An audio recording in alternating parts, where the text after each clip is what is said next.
पकड़ो इसे।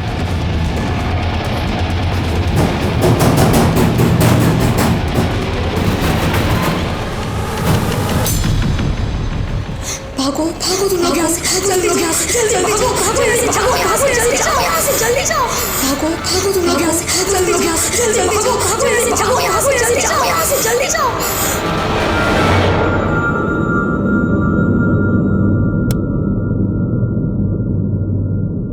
अम्मा बस हुआ अभी, अब हमसे और ना हो पाएगा। तुम जबरन सारी जिम्मेदारी हमारे ऊपर डाल दी हो। कभी हमारे बारे में भी तो सोचो। अभी पढ़ाई तक पूरी नहीं कर पाए, 27 के हो गए लेकिन शादी के बारे में सोच तक नहीं सकते। बस पैसा छापने की मशीन बन के रह गए। अम्मा मनीष बच्चा नहीं रहा अभी, उसकी उम्र में हम सारे घर का जिम्मेदारी उठा लिए थे। अब हमसे उस निकम्मे की जिम्मेदारी नहीं उठाई जाती। पंकज बेटा, हम तुम्हारा तकलीफ समझ रहे हैं, पर तुम भी पुरानी बातों को भूलने का कोशिश करो बेटा। और हम कहाँ तुमको शादी के लिए मना कर रहे हैं, तुम्हारे अलावा उसका कौन है? अम्मा ये सब ज्ञान तुम उस निकम्मे को काहे नहीं देती हो, हमें समझाती रहती हो। अम्मा बस फोन रखिए अभी, हम बाद में फोन करते हैं आपको। अब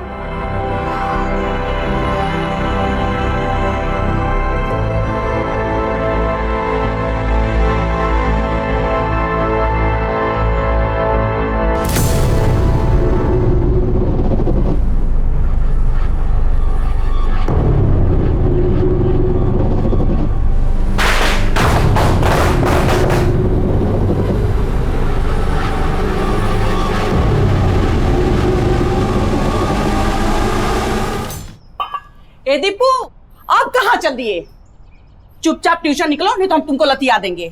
अंकिता को देखो, घंटों पहले ट्यूशन चली जाती है। एक तुम हो लाट साहब बने फिर रहे हो। हाँ तो अंकिता जाए तो जाए, हम नहीं जाएंगे चिरकुट के पास। पढ़ाता कम, बकैती ज्यादा झाड़ता है। ई देखो, नालायक का बस्ता भारी। तुम्हारे पापा बोल रहे थे कि अगर दीपू ट्यूशन नहीं जाएगा ना तो हमको फोन करके बोलना। अरे अंकिता गई तो है, एक का पढ़ना काफी नहीं है का? अरे वो लड़की है, उसके पढ़ने से हम लोगों को क्या फायदा होगा? और तुम लड़के हो, तुम पढ़ लिख लोगे तो हम लोगों के बुढ़ापे का सहारा बनोगे। अरे पढ़े लिख के भी तो बैठेंगे पप्पा की दुकाने पे, वो तो अभी बैठ रहे हैं। पढ़ लिख के कौन सा मील खुलवा देंगे हमारे लिए? काय के लिए फिजूल में मेहनत करवा रही हो अम्मा, और चाहे कुछ भी कर लो, पास वास तो हम होंगे नहीं। चुपचाप किताब उठाओ और ट्यूशन निकलो।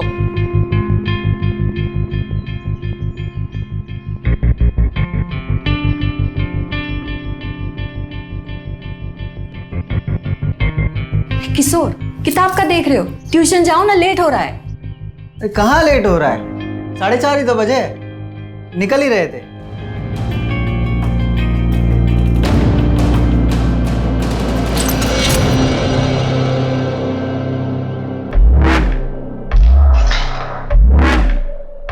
दीपू, अरे सर ने जो चैप्टर 4 का होमवर्क दिए थे कर लिए तुम? अबे कैसे करते, हमारे बुक में चैप्टर 4 तो है ही नहीं।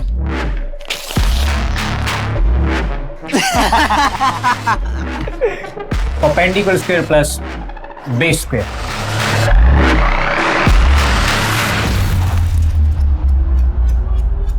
वो लड़की का नंबर है क्या तुम्हारे पास? हमारे पास कहाँ? अब तो मांग लेना। नहीं। ये देखो, लंपट लोग बाहर ही मिल गए। कोई लड़की वड़की फंसाया हो या किताब हाथ में ले ली बस चक्कर ही काट रहे हो? अरे कहाँ मनीष भैया, सब फालतू है यहाँ पे। जब देखो किताब में घुसी रहती हैं, घास भी नहीं डालती। वो नहीं, तुम दोनों फालतू। अरे एकदम यूजलेस है। अरे एक लड़की नहीं फंसाया जाता तुमसे? हट, तुम हमारा मार्केट भी खराब कर दोगे।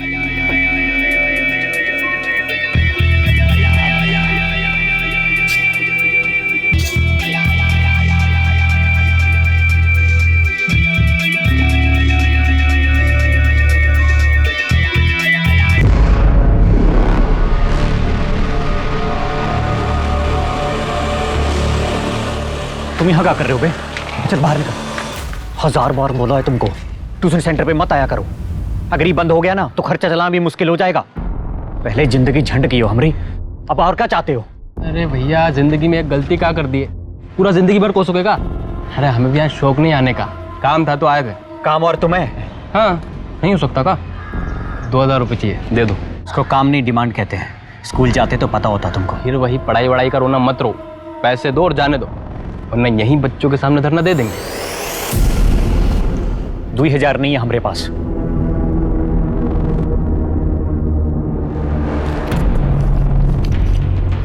हाथ सो बस। कैसा भाई हो यार तुम? और तुमको भाई के नाम में शर्म आता है? इतना पढ़ लिख के भिखारी तुम। चुप करके निकलो यहाँ से। अभी कॉम्प्रोमाइज कर रहे हैं, अगली बार नहीं करेंगे। सुना नहीं?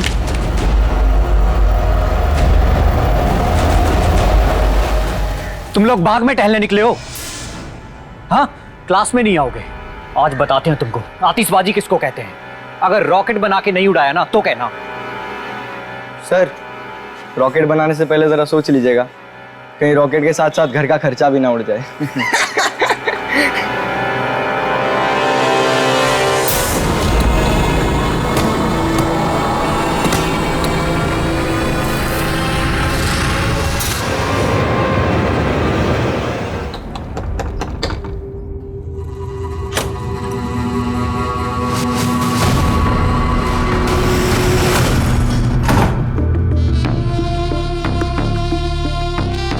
कहाँ चली लाल परी बन के?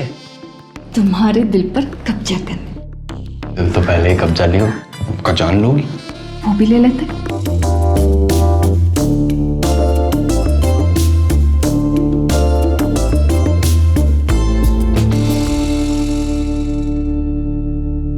दीपू, किशोर, तुम दोनों को जो चैप्टर 4 का होमवर्क दिए थे वो निकालो। कैसे निकाले सर, जब किए ही नहीं है? काहे नहीं किए? हम किताब खोल कर देखे तो चैप्टर पर फटा हुआ था हमारी किताब में। अच्छा, और तुम? सर, हम किए थे, पर हमारी अम्मा है ना, हमारी अम्मा ने हमारे नोटबुक से होमवर्क फाड़कर उसमें रोटी बांधकर पापा को दे दी। अब हम क्या करते? ये चुटकुले सुनाना बंद करो और आगे आकर हाथ ऊपर करके खड़े हो जाओ। चलो आ। अब ये तो नाइंसाफी है ना सर। अब होमवर्क आपकी मर्जी का था तो सजा तो हमारी मर्जी की होनी चाहिए। हम एक काम करते हैं, हम क्लास के बाहर चले जाते हैं। बेस्ट। सर, हे रुको, चुप करके अपनी जगह पर बैठो। बहुत होगी तुम दोनों की बदतमीजी, वरना आज ही तुम्हारे माँ बाप को बता देंगे। ये दोनों क्लास में आते नहीं है, और आते हैं तो ऊपर से बदतमीजी करते हैं। बोल दो, इसमें आप ही का नुकसान है। आज जेब से कम 700 रुपए तो निकले, अगली बार 7 रुपए भी नहीं निकलेंगे। दीपू, माफी मांगो सर से। गुरु भगवान के समान होता है ना। तुम तो चुप ही रहो, तुम्हारी वजह से हमको भी पढ़ना पड़ता है। हम तो चले। चल किशोर। Bye sir.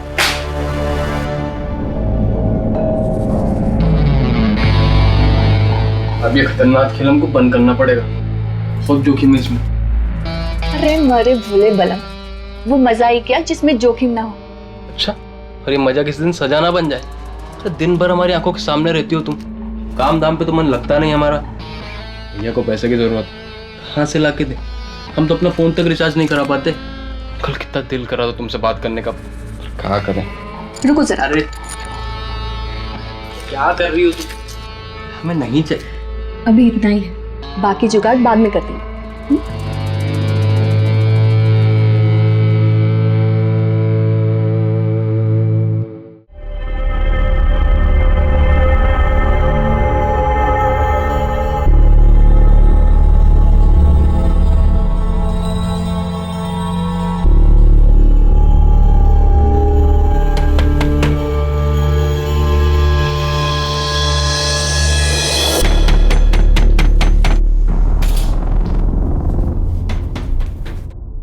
नहीं दे रहा है?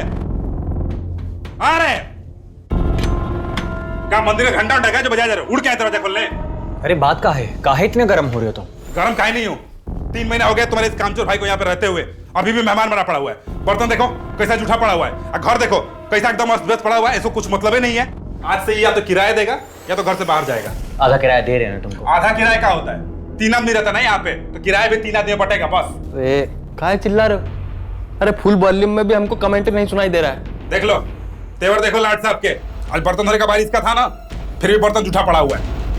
हिंदी तो ठीक से आता नहीं है, अंग्रेजी में कमेंट्री सुन रहे हैं। चलो उठो उठो, नहीं तो लतिया देंगे। अम्मा अगर हमको तुम्हारा ध्यान रखने को बोली है तो तुम्हें भी यहाँ काम करने के लिए भेजी है, ऐसे पड़े पड़े बिस्तर तोड़ने को नहीं। पहले ही हमारी जिंदगी खराब की है तुम, ऊपर से तुम्हारा किराया भर रहे हैं, तुम्हारा पेट भर रहे हैं। अब साला जान लोगे क्या हमरी? देख लो कैसे अभी भी सोच की तरह बैठा हुआ है। काम का ना काज का, दुश्मन अनाज का साला। गाली किसको दिए बे? तुम्हारे बाप का खाते का हम? अरे बाप का बच्चा बोल रहा तुमको? अरे संदीप, अरे छोड़ो उसको, बना। अरे नहीं, इसका जबान बहुत चल रहा है। अरे संदीप शांत।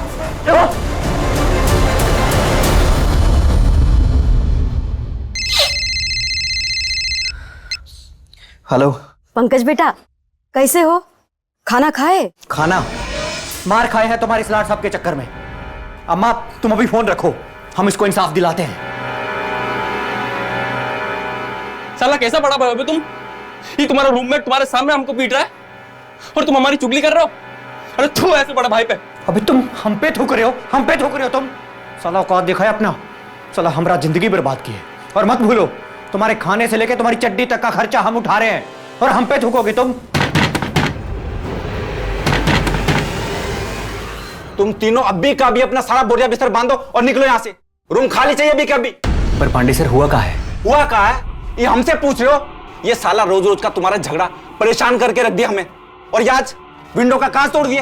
15 मिनट का टाइम दे रहे हो तुम्हें। ए जी सुनते हो? क्या है? सुनो ना जरा। हाँ बोलो। घर खाली रहेगा, दूसरे किराएदार आने में टाइम लगेगा, पैसों का नुकसान तो हमारा ही होगा ना। रहने दो ना उन्हें। चुप रहो, शिकायत में नफा नुकसान। जाओ नीचे। 5 मिनट हो गया है, 10 मिनट में चाबी हाथ में चाहिए, 1 मिनट भी ऊपर नहीं, समझे?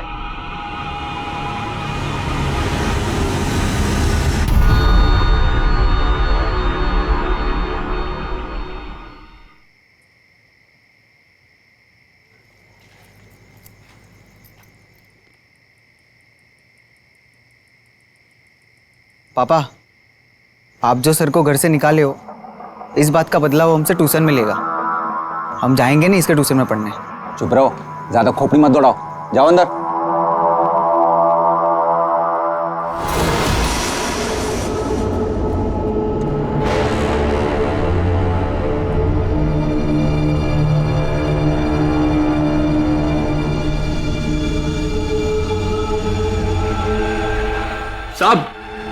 साहब हमारा बड़ा भाई पंकज 2 दिन हुआ साहब गायब है। बैठो। क्या हुआ? साहब उसका फोन भी बंद आ रहा है, हम सब जगह खोजे, वो कहीं नहीं मिल रहा। अम्मा को भी फोन किए बलिया, वहां भी नहीं गया साहब 2 दिन हो गया, पता नहीं कहाँ गायब है और घर से सामान लेकर भी नहीं निकला। सामान लेकर नहीं निकला मतलब? तुमको बताया नहीं कहाँ जा रहा है? बताया तो नहीं साहब, अगर वो बताता तो हम उसको खोजते ना। काम क्या करता है तुम्हारा भाई? वो ट्यूशन क्लास चलाता है और खुद भी पढ़ रहा है, कोरेस्पोंडेंस से MSc कर रहा साहब। और तुमने उसे आखिरी बार कब देखा? साहब 2 दिन पहले, जब वो घर से कहीं जा रहा था तैयार होके। आज तो दुखी आत्मा बड़ी खुश है। कहाँ जा रहे हो? जहन्नुम में। चलोगे? तो तुम दोनों भाई साथ रहते हो? जी साहब, हमसे अलग एक रूममेट भी रखे भैया। वो क्यों नहीं आया तुम्हारे साथ कंप्लेंट लिखवाने? साहब वो शहर से बाहर गया, होता तो भी नहीं आता साहब। हम फोन किए तो उसको, बोले भैया गायब है। तो बोला तुम्हारे भैया, हमें काहे परेशान कर रहे हो? क्यों? ऐसा क्यों कहा उसने? साहब वो सुरेश थोड़ा ऐसे आदमी है, 24 घंटे खोपड़ी गर्म रहता है उसका। वो भैया से भी उसका ताना तानी चलता रहता है, पता नहीं किस बात से भैया से वो खुन्नस खाए रहता है। पंकज और सुरेश के बीच में तनातनी किस बात को लेकर थी? तनातनी का तो मालूम नहीं साहब, पर सुरेश भैया पे खूब किलपता था, जैसे भैया उसको जमीन छीन ली हो। पंकज की फोटो और बाकी डिटेल्स दे दो, अगर उसके बारे में कुछ पता चलेगा तो मैं इन्फॉर्म करेंगे। और ये जो सुरेश है, जैसे ही वापस आए उसे यहाँ पुलिस स्टेशन आने को कहो। जी साहब। भैया को जल्दी ढूंढिएगा। अजीब बात है सर, इसका भाई गायब हुआ है, लेकिन परेशान या दुखी होने की बजाय ये घबराया हुआ ज्यादा दिख रहा है। देखते हैं इसकी घबराहट का क्या रीजन है, लेकिन सबसे पहले पंकज की डिटेल्स सभी पुलिस स्टेशन में शेयर करो। हॉस्पिटल्स भी चेक करना, कहीं कोई एक्सीडेंट तो नहीं हुआ। और पंकज के कॉल रिकॉर्ड्स और मोबाइल लोकेशन निकलवाओ, फोन ट्रैक करो उसका।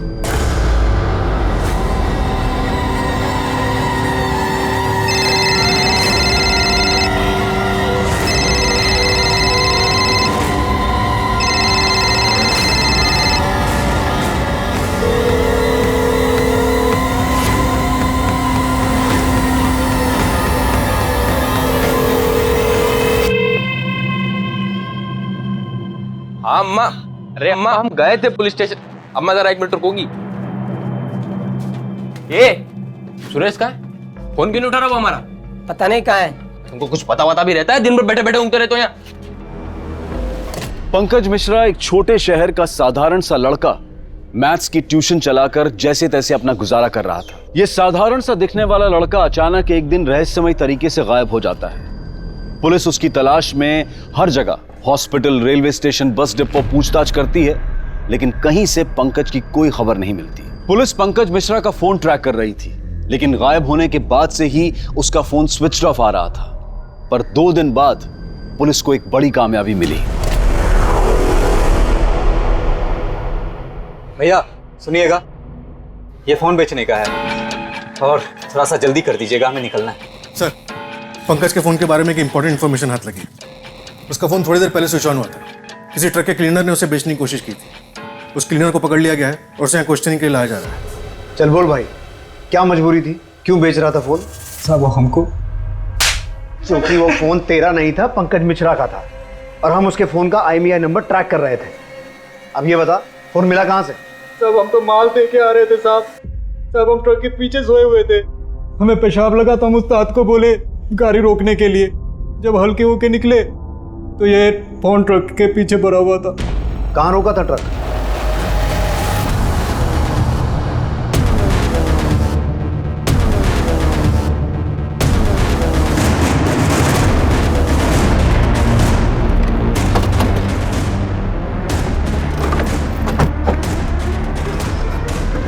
साहब उस्ताद ने गाड़ी यहाँ रोकी थी और मैं पेशाब करने उधर गया था। इसका मतलब है टेम्पो में फोन इस तरफ से फेंका गया होगा, क्योंकि अगर कोई उस तरफ से आता तो ये उसे देख लेता। ये पूरा एरिया चेक करो, अगर ये सच बोल रहा है तो यहाँ कुछ मिलना चाहिए।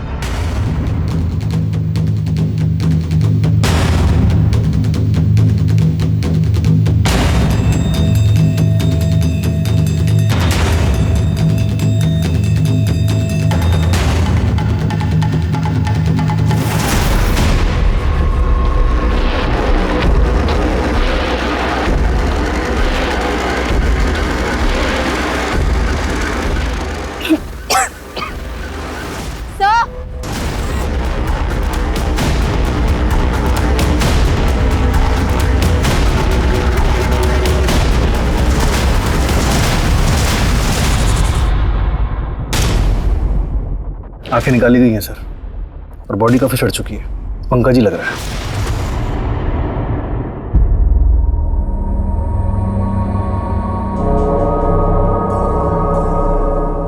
भैया, ये तो मेरा पंकज भैया है। अम्मा भैया को किसी ने मार दिया।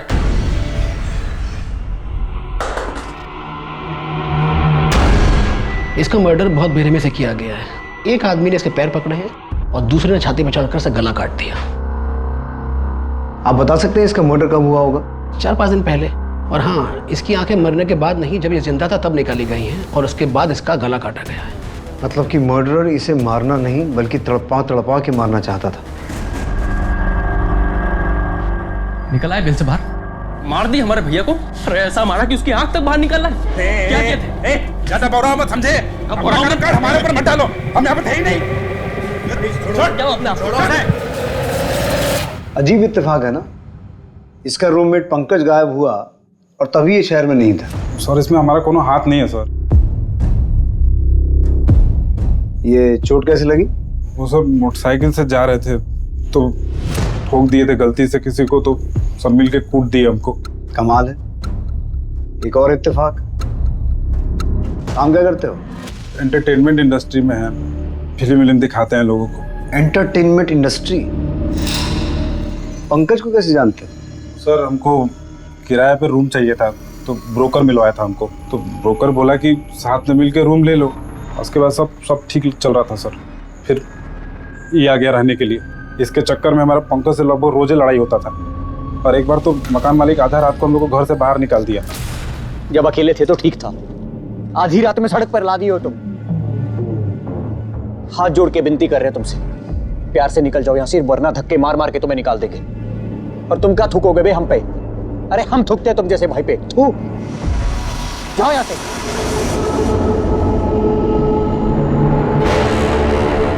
और तुम ये चाहते हो कि हम तुम्हारी कहानी पे विश्वास कर लें?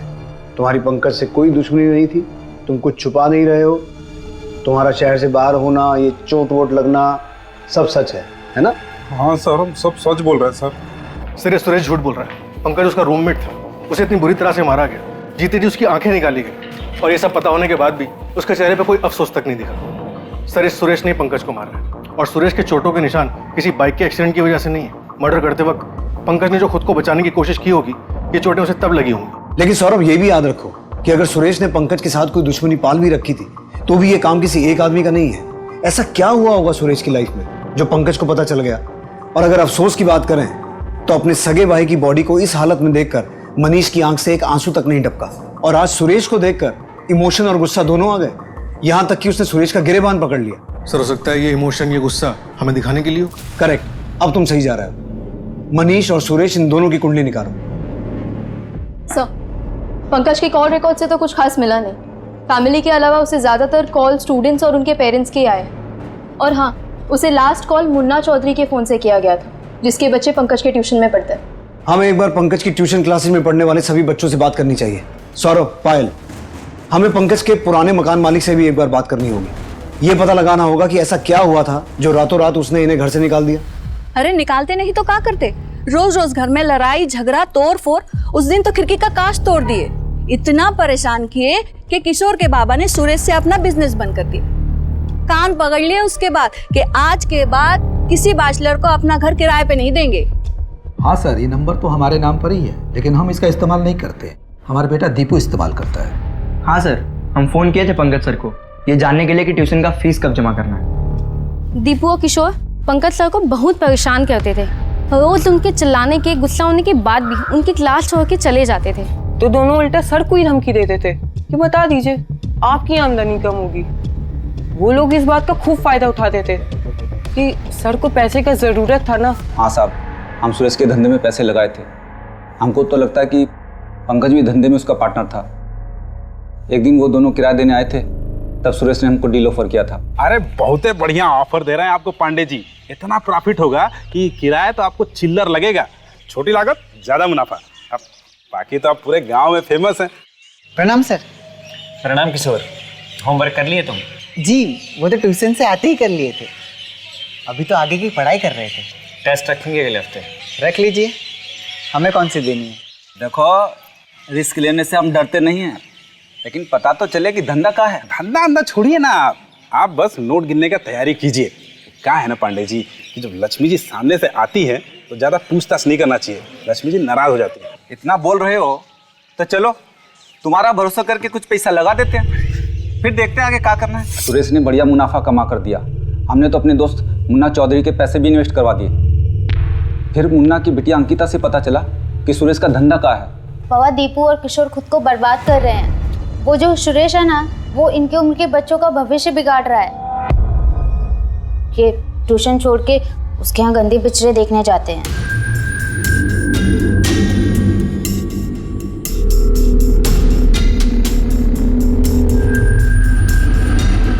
और सुरेश, कुछ नया वया लाए हो मार्केट में या फिर वही पुराने वाले से खेल रहे हो?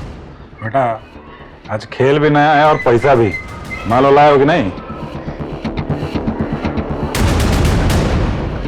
छुट्टे रखो सुरेश भैया, मजे करो। पढ़ाई लिखाई पे तो तुम्हारा दिमाग लगता नहीं, फालतू चीज में तुम्हारा दिमाग बहुत तेज चलता है। फालतू चीज में जब हमें पता चला कि सुरेश हमारे ही पैसे से हमारे बच्चे का जीवन बर्बाद करने का धंधा कर रहा है, तो हमने बिजनेस से हाथ खींच लिए और उसे घर से बाहर निकाल दिया।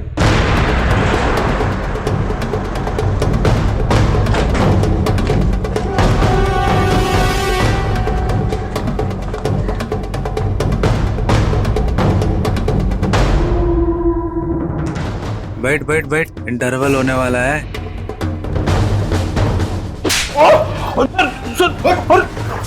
ऐसे हमारी फिल्म बनाता नहीं तो। सर बता रहे, सब बता रहे। हम लड़का लोग के स्कूल के बाहर वो ब्लू फिल्म पार्लर चलाते हैं। पंकज को तेरे इस बिजनेस के बारे में पता था? सर अब कुछ नहीं किया सर, हम सच कह रहे हैं सर। जो पूछा है उसका जवाब दे। पंकज को तेरे इस बिजनेस के बारे में पता था? हाँ सर, पता था। पैसे का जरूरत तो तुमको है, और हम जो बिजनेस बता रहे हैं ना तुमको, उसमें कम लागत है और बढ़िया मुनाफा है। इसलिए कह रहे हैं थोड़ा सा पैसा मिलाओ और नोट छापो, और उसके बाद वो जो तुम्हारा कामचोर भाई है उसका कोनो टेंशन लेने का जरूरत नहीं पड़ेगा, और अपना जिंदगी अपना मर्जी से जियोगे तुम। तूने उसे डील समझाई और उसने तुझे धमकी दी कि तेरे अवैध धंधे के बारे में पुलिस में रिपोर्ट कर देगा। हम जानते हैं सुरेश, पिछले 12 साल में 12 धंधे कर चुका है, सब में लॉस हुआ है तुझे। ये अकेला बिजनेस था जिसमें तुझे फायदा हुआ, जो पंकज की वजह से खतरे में था। इसीलिए तूने पंकज का मर्डर किया और उसे सबक सिखाने के लिए जीते जी उसकी आंखें निकाली। और हमें पता है ये काम तूने अकेले नहीं किया, कोई शामिल था तेरे साथ। बोल, कौन था वो? बोल। नहीं सर, ऐसा कुछ नहीं हुआ था सर। कौन धमकियों कह दिया था वो हमको? सौरभ, पंकज को पैसों की जरूरत तो थी, हो सकता है उसने इन्वेस्ट किया हो और बाद में बिजनेस की किसी बात को लेकर झगड़ा हो गया हो। पंकज की बैंक डिटेल्स चेक करो, अगर प्रॉफिट हुआ होगा तो सामने आ जाएगा, और हो सकता है उससे पंकज के मर्डर का सच भी सामने आ जाए।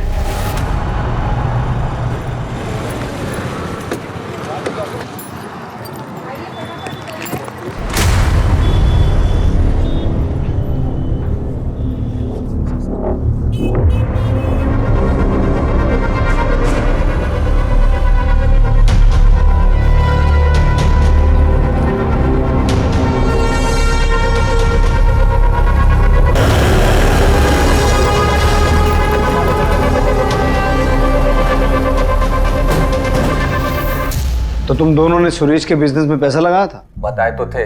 जब हमें पता चला कि सुरेश का धंधा कर रहा है तो हम धंधे से हाथ खींच लिए थे। सर, अंकिता से जब हमको पता चला कि मुनाफे के लालच में सुरेश जो हमारे बच्चों के साथ उनका ज़िंदगी बर्बाद कर रहा है, उनका भविष्य बर्बाद कर रहा है, तो हम दोनों ने उसके धंधे से अपना पैसा वापस ले लिया। अच्छा मुनाफा कमाया तुम दोनों ने, लेकिन जब ये बात पंकज को पता चल गई तो वो तुम्हारे लिए मुसीबत बन गया। इसलिए तुम दोनों ने सुरेश के साथ मिलकर उसे रास्ते से हटा दिया। पर पंकज ऐसा क्या जानता था, क्या देखा उसने जो तुम लोगों ने उसकी आंखें निकाल ली, वो भी उसके जिंदा रहते? नहीं साहब, हम ऐसा कुछ नहीं किए। नहीं सर, ऐसा कुछ नहीं हुआ। हो सकता है कि ये लोग अपने लिए कोई खास फिल्म बना रहे हो और वो खास फिल्म बनाते हुए पंकज ने देख लिया और इसीलिए इन लोगों ने पंकज की आंखें निकलवा ली। कहाँ चल रहा है? पुलिस वाले होंगे आप, हम भी कोई फालतू आदमी नहीं है। देखिए सर, बिना वजह हम लोग को उलझाइए मत, नहीं तो जो आपका वर्दी है ना वो खतरे में पड़ जाएगा। तो भी ठीक, अब जब वर्दी खतरे में पड़ ही जाएगा तो क्यों ना तुम लोगों को सबक ही सिखा दे।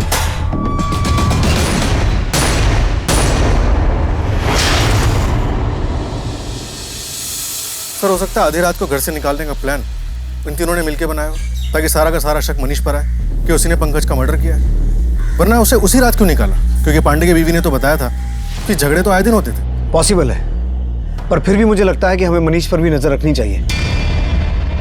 और ऐसा पहली बार नहीं होगा कि एक भाई ने दूसरे भाई का मर्डर किया हो। हमने पहले भी जमीन, लड़कियां, किसी और मामले में ऐसे केसेस देखे हैं। और वो कौन होगा जिसने पंकज को इतनी बेरहमी से मारने में मनीष का साथ दिया होगा? सर, हो सकता है बच्चों ने उसका साथ दिया हो, पढ़ाई या पंकज की धमकियों से बचने के लिए मर्डर कर दिया हो उसका।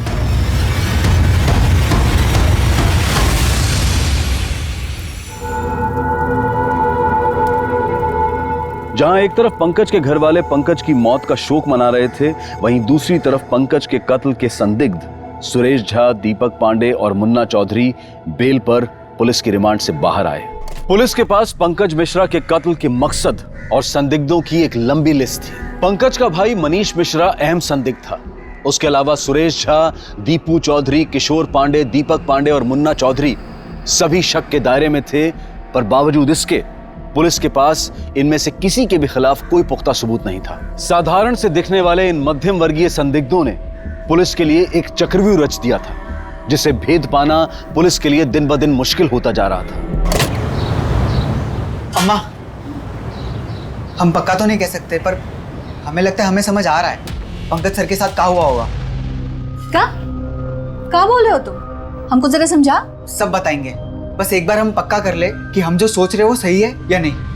हम आते। अरे किशोर, जा कहाँ रहे हो वो तो बता। हम आते हैं, रात के खाने तक लौट आएंगे।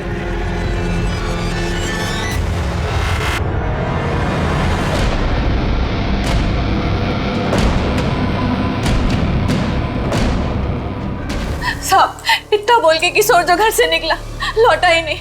बोल रहा था पंकज सर के बारे में कुछ जानता है। हमें बहुत डर लग रहा है साहब, पता नहीं हमारा बच्चा कहाँ होगा, किस हाल में होगा। हमारे बच्चे को ढूंढ निकालिए साहब। देखिए, हम पूरी कोशिश करेंगे, जैसे कुछ पता चलेगा आपको इन्फॉर्म करेंगे। साहब, हमारे बच्चे को ढूंढ निकालिए, पता नहीं हमारा बच्चा कहाँ होगा। ये केस तो सॉल्व होने की बजाय उल्टा उलझता जा रहा है।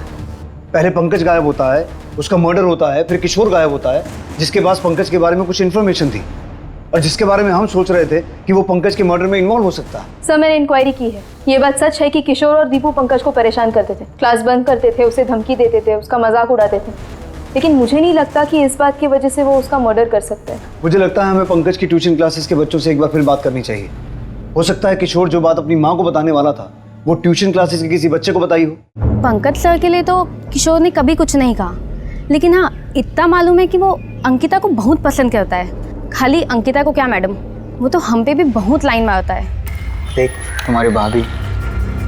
कौन कहेगा ये स्कूल के बच्चे आज फिर बैठे हमें ताकने। कॉलेज से आते तो लेट काहे हो गया?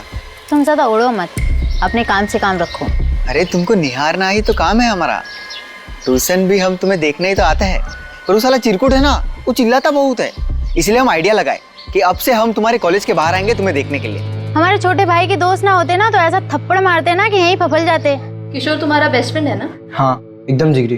फिर तो तुम्हारे जिगरी ने तुम्हें ये भी जरूर बताया होगा कि वो तुम्हारे पंकज सर के बारे में क्या जानता है। कुछ बताया तो नहीं, पर जिस दिन गायब हुआ उस दिन कुछ बताने आ तो रहा था, पर वो आया नहीं। हम बहुत इंतजार किए उसका। वो तो तुम्हें सब बताता है ना, फिर तो ये बात भी बताई होगी कि वो तुम्हारी बहन अंकिता को पसंद करता है। क्या? नहीं, वो कभी बताया नहीं हमको। और तुम काहे नहीं बताई हमको?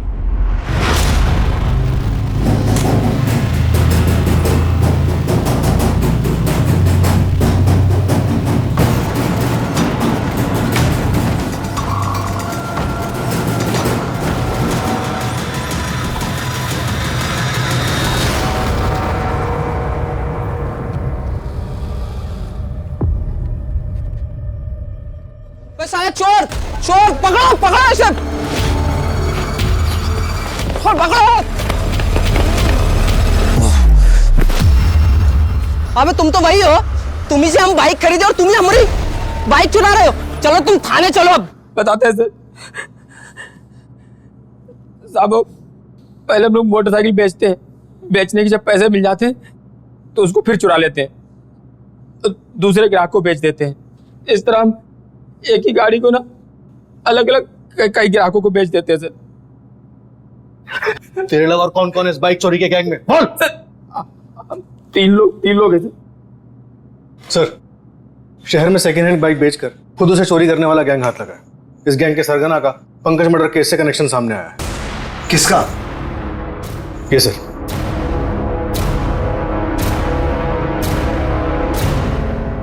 साहब रुकिए तो, बताइए तो इसने किया क्या है? बाइक चुराता है ये, बाइक चोरी के गैंग से जुड़ा हुआ है। बर्बाद कर दिए है। अरे पंकज के पास भेजा था ताकि तू इंसान बन सके। अरे वो दिन रात मेहनत करता था कि किसी तरह तुम्हारे पाप धुल जाए। तुम्हारी गंदी हरकतों की वजह से वो फंसा। कौन सी गंदी हरकत? और पंकज किसके और कौन से पैसे चुका रहा था? कहा बताए, 2 साल पहले भी इसने एक कांड किया था। बाहर निकलो। अरे खुद से बाहर नहीं निकलेगी। दरवाजा खोल दो।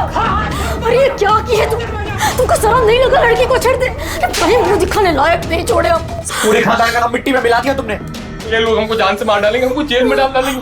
अम्मा हमारी जिंदगी बर्बाद हो जाएगी। भैया हमको बचा लो, आपके आगे हाथ जोड़ते हैं हम। मार तो देंगे तुमको। पंकज देख, तू बड़ा भाई है। हाँ, इससे तो हमें कोई उम्मीद ही नहीं है। बेटा तू इसको लेकर निकल। अरे ये है राक्षस जैसी औलाद पैदा करने वाली महारानी। इसके किए का सजा हम दोनों को भुगतना पड़ा। लड़की के परिवार ने मामला दबाने को और पुलिस में ना जाने का 5 लाख रुपया मांगा। पंकज ने कहां से कर्जा लिया और उनका पैसा दिया। फिर वो यहाँ आ गया काम की तलाश में। तब से अब तक पाई जोड़कर वो इसका कर्जा उतार रहा था, लेकिन इसको शर्म नहीं आया।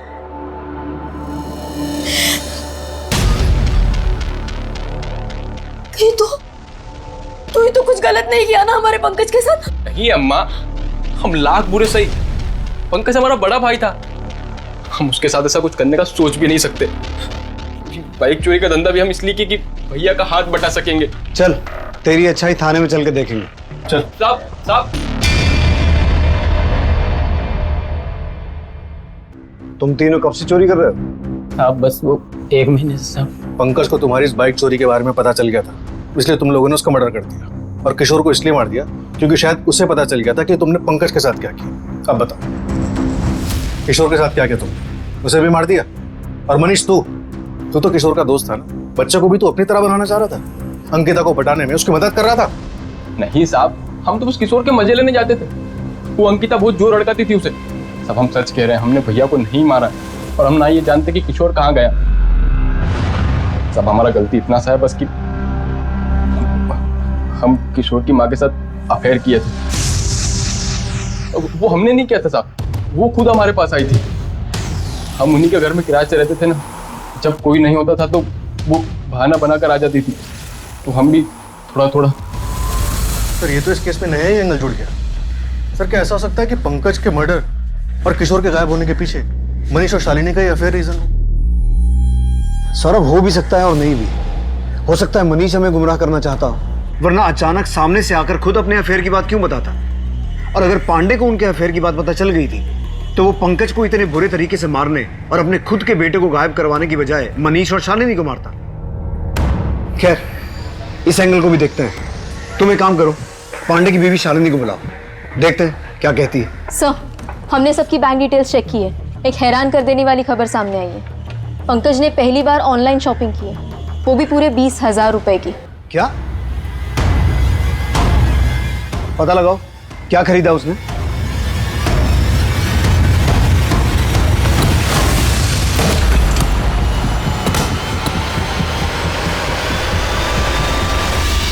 ये क्या बोल रहे हैं आप लोग?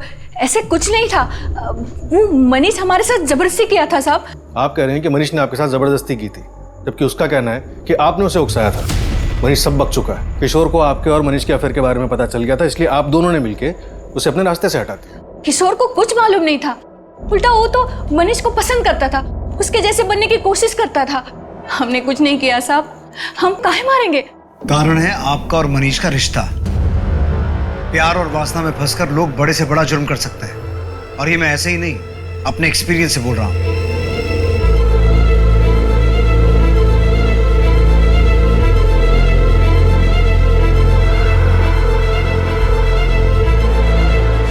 सर, पंकज ने ऑनलाइन कोई ज्वेलरी मंगाई है। क्या? उसकी माँ तो कह रही थी कि पंकज पाई पाई जोड़कर कर्जा उतार रहा था। शादी, प्यार, मोहब्बत, इसके लिए ना तो टाइम था ना ही पैसा। डिलीवरी ट्रैक की? जी सर, ऑलरेडी ट्रांजिट में है। कल सुबह तक उसके घर पे डिलीवरी हो जानी चाहिए। पंकज की माँ को इन्फॉर्म करो, जैसे ही वो पार्सल उनके घर पे आए उसे पुलिस स्टेशन लेकर आए। ये पंकज मिश्रा घर है? जी। आप कौन? मैं उसकी माँ हूँ। उनका पार्सल है, पैसे ऑनलाइन पे हो गया।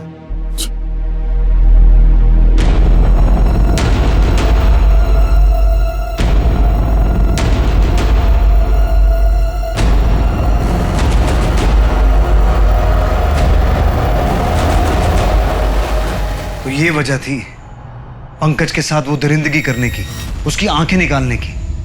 अरे कहाँ ले जा रहे हैं आप लोग हमारी बिटिया को? इसने किया क्या है बताएंगे आप लोग? सर, हमारी बिटिया पढ़ने लिखने वाली लड़की है। आप लोगों को जरूर कोई गलतफहमी हुआ है। आखिर इसने किया क्या है? लेके कहाँ जा रहे हैं आप लोग? बिठाओ सबको अंदर। अरे क्या कर रहे हैं आप? अरे ये पंकज ने तुम्हारे लिए ऑनलाइन ऑर्डर किया था, क्यों?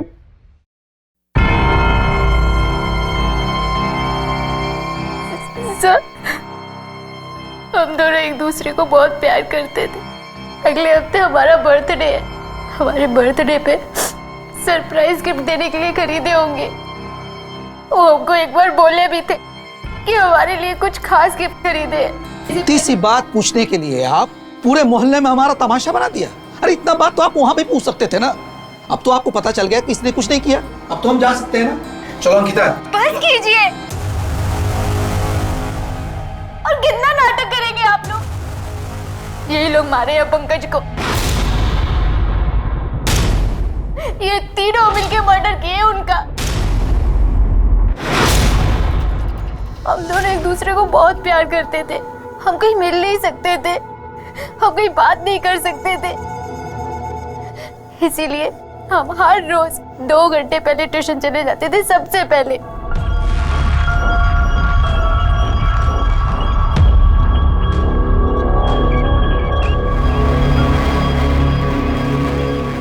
देखो अंकिता, जब तक तुम बालिग नहीं हो जाती और जब तक हमारी शादी नहीं हो जाती, तब तक हमें ये सब नहीं करना चाहिए। हम आपसे बहुत प्यार करते हैं। प्यार तो हम भी तुमसे बहुत करते हैं, पर क्या करें, कुछ चीज़ों को लेकर फंसे हुए हैं। उसी के बाद सारी चीज़ें ठीक हो जाए। अगर बिना चीज़ें ठीक हुए तुम्हारे घर वालों को हमारे रिश्ते के बारे में पता चल गया तो वो कभी नहीं मानेंगे। जब तक हम नहीं चाहेंगे किसी को कुछ पता नहीं चलेगा।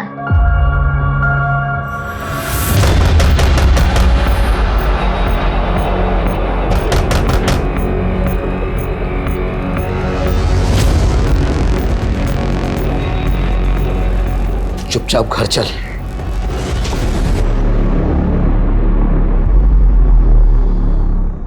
बाबा बहुत गुस्से में थे और जब हम सुने तो हम भी सुनने रह गए। उसका हिम्मत कैसे हो हमारी बहन को हाथ लगाने का। पापा हमको बोले कि वो पंकज से मिलना चाहते हैं। ठीक है, रोना धोना बंद कर और उसे बुला मिलने के लिए। या नहीं, बाहर।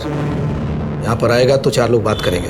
हम पापा की बात सुनकर इतना खुश हो गए कि हम सोच ही नहीं पाए कि बाबा हमें क्यों बोल रहे हैं कि दीपू के फोन से पंकज को कॉल करने के लिए, और काहे उन्हें रात को बुलाने के लिए बोला।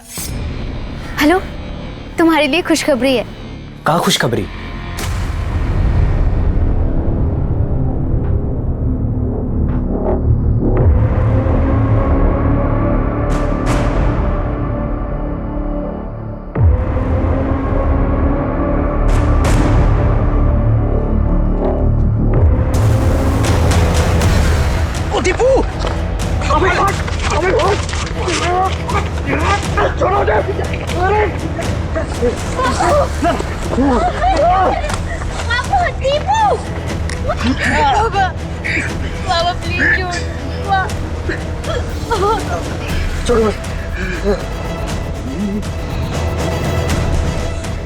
किशोर के साथ क्या हुआ, उसे क्या पता था? साले, तुम हमारे दोस्त हो क्या हमारी बहन को छेड़ोगे? बेटा सुधर जाओ, नहीं तो रगड़े जाओगे। और तुम जानते हो अंकिता के आसपास भी कोई दिखा ना, हम उसे जिंदा गाड़ देंगे। खाली बोल नहीं रहे, कर भी देंगे, समझे? तो तुमने उस दिन झूठ कहा था कि तुम्हें नहीं पता कि किशोर अंकिता को पसंद करता है। हाँ। और ये भी झूठ था कि जिस दिन किशोर गायब हुआ वो तुम्हारे घर पहुंचा नहीं। हाँ, क्योंकि वो आया था और पूछ रहा था हमसे कि अंकिता के आसपास अगर कोई दिखा तो हम उसे जिंदा कर देंगे। ये बात कितनी सच है। और वो हमसे ये भी पूछ रहा था कि पंकज सर को कहीं हम ही तो गायब नहीं किए। लेकिन हम दोनों को बात करते हुए हमारी अम्मा सुन लेती है और अम्मा घबरा गई कि कहीं ये बात जाके वो पुलिस को ना बता दे। अरे दीपू, अरे हमको छोड़ दो, हमने कुछ दीपू, अरे क्या कर रहे हो? अरे दीपू, दीपू, दीपू, दीपू, दीपू, घबराहट में हम बक्से में तो उसको बंद कर दिए। उसके बाद से हमको कुछ सूझा ही नहीं रहा था, पर इतना हम समझ गए थे कि उसको जाने नहीं देना है।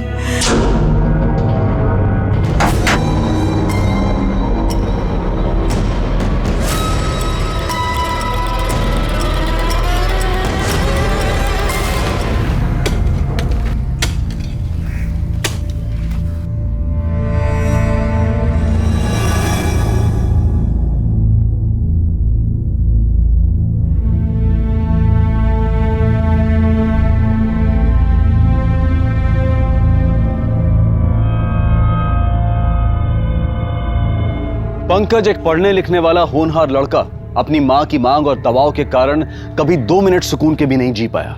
यह सही है कि घर के बड़ों को छोटों की जिम्मेदारी उठानी चाहिए, लेकिन उसकी भी एक सीमा और कुछ नियम बहुत जरूरी हैं जो कि पंकज की मां समझ नहीं पाई और मनीष को पंकज पर लाद दिया। इससे अच्छा तो यह होता कि वो इतना दबाव मनीष पर बनाती जिससे वो खुद अपने जीवन की अहमियत समझता और उसे सफल बनाने की ओर ध्यान देता, बजाय आवारागर्दी और जुर्म की तरफ जाने के। अगर हर फैसला इस कदर सही होता तो हालात अलग होते। जैसे पंकज ने एक थोपा हुआ फैसला लिया कि वो मनीष की ज्यादतियां सहेगा और एक नाबालिग लड़की अंकिता से संबंध बनाए। जैसे मुन्ना चौधरी ने फैसला लिया कि गैर बिरादरी का गरीब लड़का उनका दामाद कभी नहीं हो सकता। जैसे दीपू ने फैसला लिया कि वो पंकज के कत्ल में भागीदार होगा। इन सभी गलत फैसलों ने कहीं किसी मासूम की जान ली तो कहीं किसी को अपराधी बना दिया, जिसके कारण पंकज और किशोर अपने आसपास के लोगों और जान पहचान वालों की वजह से आहत हुए और मारे गए। देखते हैं हमारे आज के एपिसोड की दूसरी कहानी।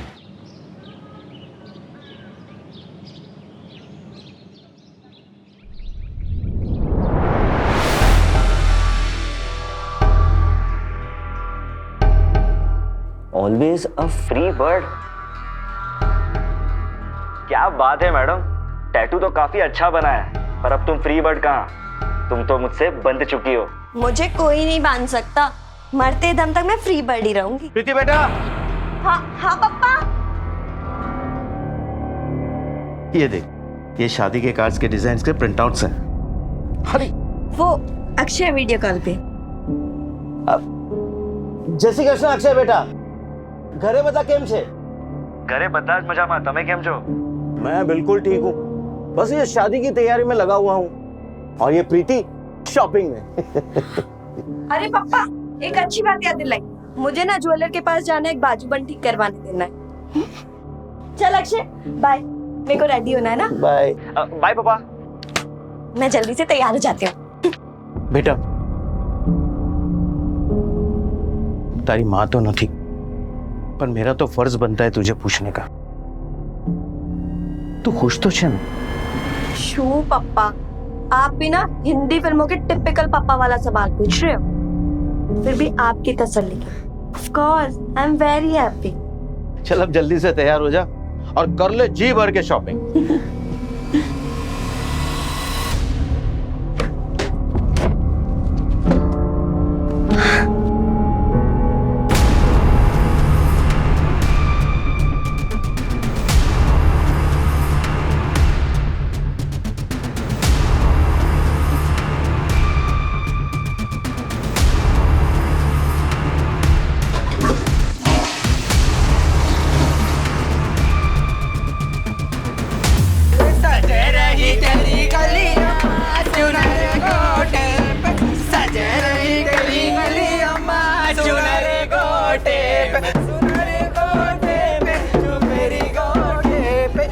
अरे लल्ला के गाल देखो, मलाई है मलाई, लल्ला का बाप करे दुगनी कमाई, नोटों वाला बंडल निकाल, जुग जुग जिए तेरा लाल, नोटों वाला बंडल निकाल, जुग जुग जिए तेरा लाल।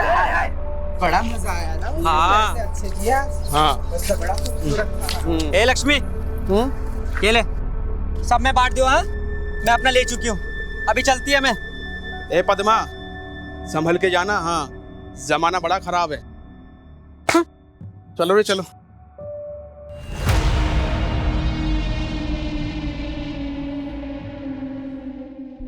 देव तैयारी थी गई? पप्पा सामान तो सारा आ गया, कुछ यहाँ रखा है, बाकी बाहर टेम्पो से उतर रहा है। अपन छुटपुट चीजों का खर्चा ही 22 लाख हो चुका है। बेटा लगन में तो खर्चो थाय ज, ठीक छे। क्यों ठीक छे पापा? इनमें से कोई भी सामान प्रीति अपने साथ ऑस्ट्रेलिया लेकर नहीं जाने वाली, फिर हम क्यों इतना खर्चा कर रहे हैं? पापा हमें ना थोड़ा संभल के खर्चा करना चाहिए। देखिए अभी भी इनमें से 4-5 लाख बच सकता है। आप कहते हैं तो मैं खर्चा कम कर देता हूँ। पापा अपना डेबिट कार्ड दो ना, वो मेरे क्रेडिट कार्ड की लिमिट्स खत्म हो गई है, अगर ज्वेलर के पास मुझे कुछ पसंद आएगा तो मैं खरीद लूंगी। करो खर्चा, दुल्हन को कौन मना कर सकता है? देव भाई, मैंने पप्पा का डेबिट कार्ड मांगा है, आपका नहीं। प्रीति एक ही बात है, पप्पा का पैसा मेरा भी पैसा है। मेरा भी तो है। तो इसका क्या मतलब हुआ? सारा पैसा उड़ा दो, अपने पास तो कुछ रखो मत। मैंने तुम लोग क्यों इतना झगड़ रहे हो? ले बेटा कार्ड, पिन तो याद है ना? हाँ पापा।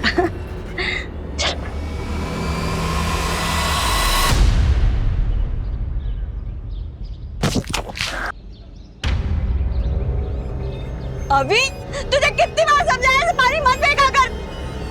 रुक, तुझे मैं बताती हूँ। अंदर कहाँ घुस रही हो? जगदीप भाई देखो ना, अभी ने मेरा पूरा ड्रेस खराब कर दिया। और इतना चिल्ला क्यों रहे हो? चलो बाहर, चलो बाहर। पर छोटी सी बात पर तमाशा करने की जरूरत नहीं है। लॉन्ड्री का बिल भेज देना, पैसे दे देंगे तुम्हारे। जगदीप भाई कैसी बात कर रहे हो आप? उसकी इस हरकत पे शर्मिंदा होने की वजह आप मुझे तेवर दिखा रहे हो। थोड़ा मैनर सिखाओ इसे। तू इधर आ। तमीज का लेक्चर है ना, अपने घर वालों को सुनाना। बदतमीज और बी ग्रेड टाइप के लोग तुम्हारे घर पर पड़े हुए हैं। देखो जगदीप बेटा, मुझे मत सिखाओ। अरे सुनो तू तो बीच में बोली मत वरना। बहुत अच्छे संस्कार सिखा रहे हो आप अपने बेटे को। पड़ोसियों को तंग करना, बुजुर्गों से तमीज से पेश ना आना, अपनी बीवी पर चिल्लाना। पता नहीं ये सब देखकर तो क्या ही बनेगा आपका बेटा। ए प्रीति, तू निकल इधर से।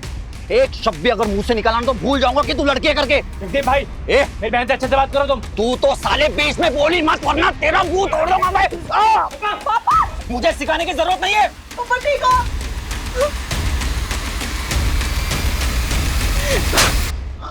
बहुत हो गई तुम लोगों की मनमानी। अब अगर तुम लोगों की वजह से हमें इतनी सी भी तकलीफ हुई ना, तो तुम लोगों का वो हाल करूंगी कि पूरा मोहल्ला देखेगा। समझ में आई?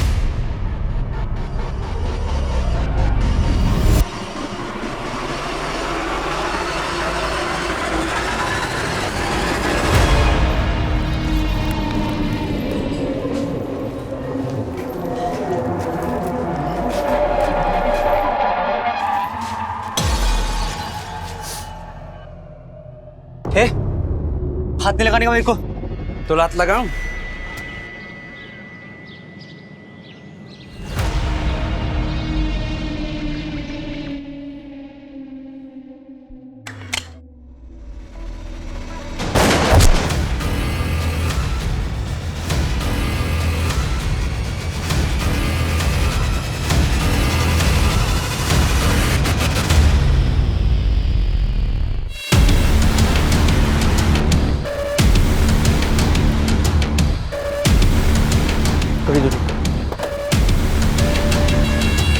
सर, पीठ पे गोली मारी गई है।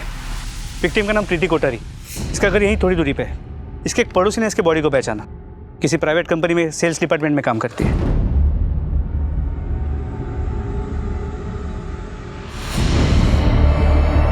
किसी ने गोली चलाने वाले को देखा? नहीं सर, लेकिन ये पता चला कि इसकी शादी 15 दिनों में होने वाली थी। आसपास के एरिया में पूछताछ करो, शायद किसी ने कुछ देखा हो। सर। और आसपास जहाँ जहाँ सीसीटीवी है, पिछले 2 घंटे की पूरी फुटेज चेक करो। सर। और बॉडी को पोस्टमार्टम के लिए भेजो।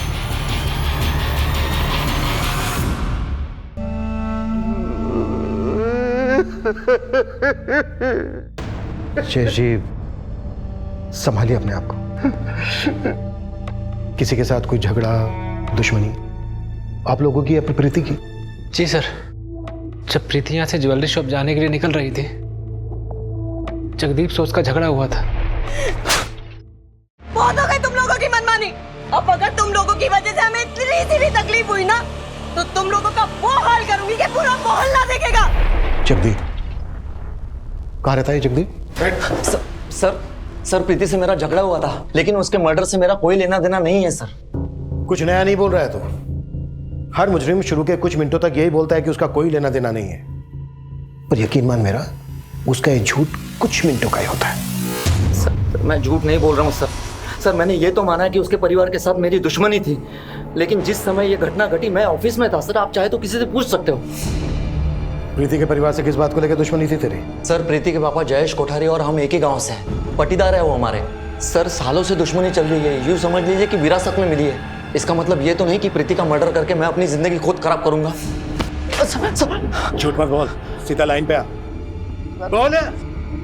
सर मैं झूठ नहीं, मैं सच बोल रहा हूँ। मैंने कुछ नहीं किया सर, मैंने कुछ नहीं किया। अरे रूबी, ओ भूमि, इधर को आ। अरे तूने पद्मा को देखा के? पद्मा, और उसका पूरा मुंह सूज गया।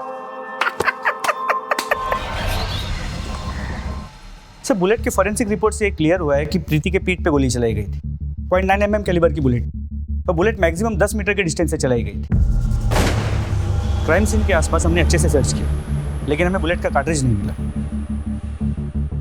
कातिल काफी माहिर लगता है। खुलेआम लड़की पे गोली चलाई और भागने से पहले कार्ट्रिज उठाना नहीं भूला। हो सकता है किसी पेशेवर का काम हो। प्रीति को मारने के लिए सुपारी दी गई हो। मेहता, सभी हिस्ट्री शीटर्स को ग्रिल करो। शुरुआत उनसे करो जो अभी 1-2 महीना पहले बेल पे छूटे। सर, और इस जगदीप कोठारी को भी खंगालो। तो वैसे इस प्रीति की शादी 15 दिनों में होने वाली थी। हो सकता है किसी दिल जले आशिक का काम, कोई अफेयर, कोई ब्रेकअप। बात अगर अफेयर और ब्रेकअप की है तो प्रीति के फादर और भाई से ज्यादा प्रीति के दोस्त जानते होंगे। प्रीति के दोस्तों को भी टटोलो। सर।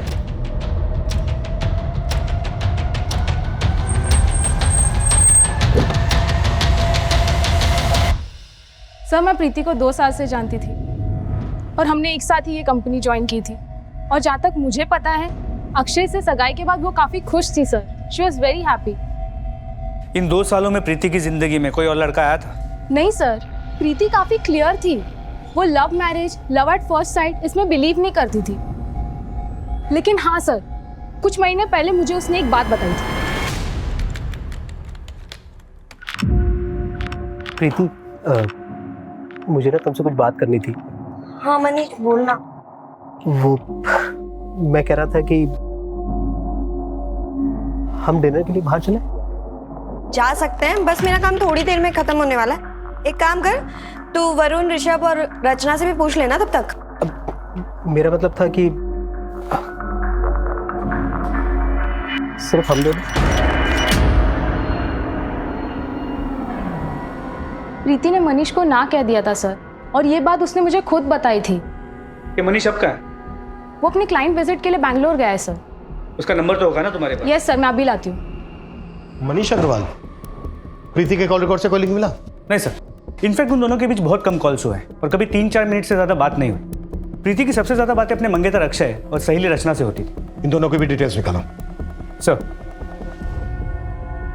ओए, उठ जा, चल तेरे लिए चाय नाश्ता रेडी है। कितनी देर सोएगा रे? चल जा, जल्दी तैयार हो जा। आज ना मैं तेरा मन पसंद ढोकला बनाया है, पेट भर के खाएगा। और देखना तू। अरे नितेश कहाँ जा रहा है? आता हूं। अरे लेकिन नाश्ता तो कर जा, सुन ना। उसके लिए इतना प्यार से नाश्ता बनाई, लेकिन उसको कुछ खा।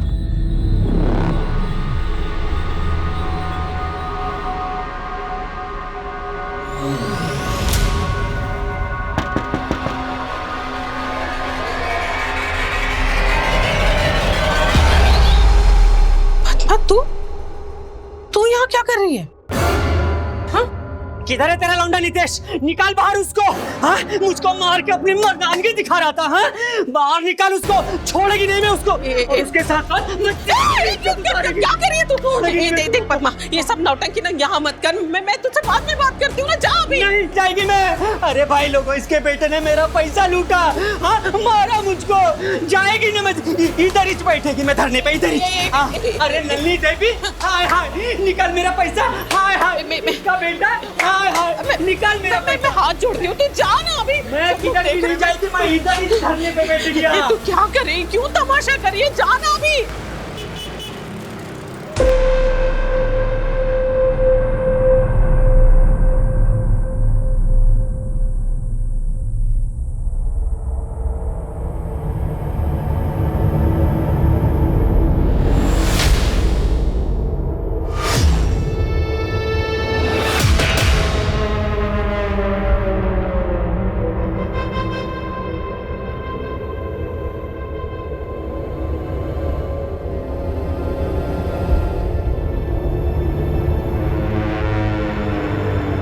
हाँ हेलो। आधा काम हो गया, आधा बाकी, वो भी जल्दी हो जाएगा। जो भी करना जल्दी करो, ज्यादा वक्त नहीं ले सकते हम। फिक्र मत करो, इतना सब कुछ कर चुका हूँ, उसे ऐसे बर्बाद नहीं होने दूंगा मैं। अब हमारे रास्ते में कोई भी नहीं आ सकता है, कोई भी नहीं।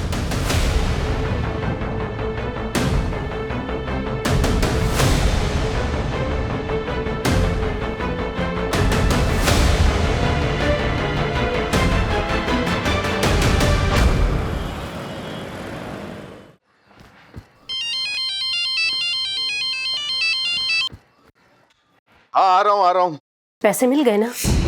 हाँ 1,20,000 मिल गए।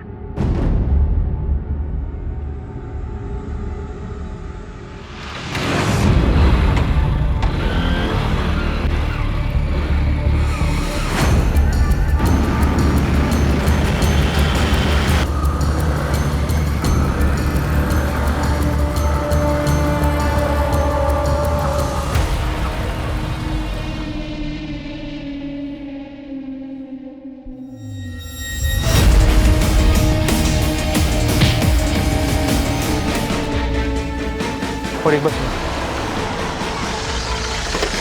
सर, चेहरे को बहुत ही बुरी तरह कुचला गया है उस पत्थर से। इसका ड्राइविंग लाइसेंस से इसकी पहचान हुई।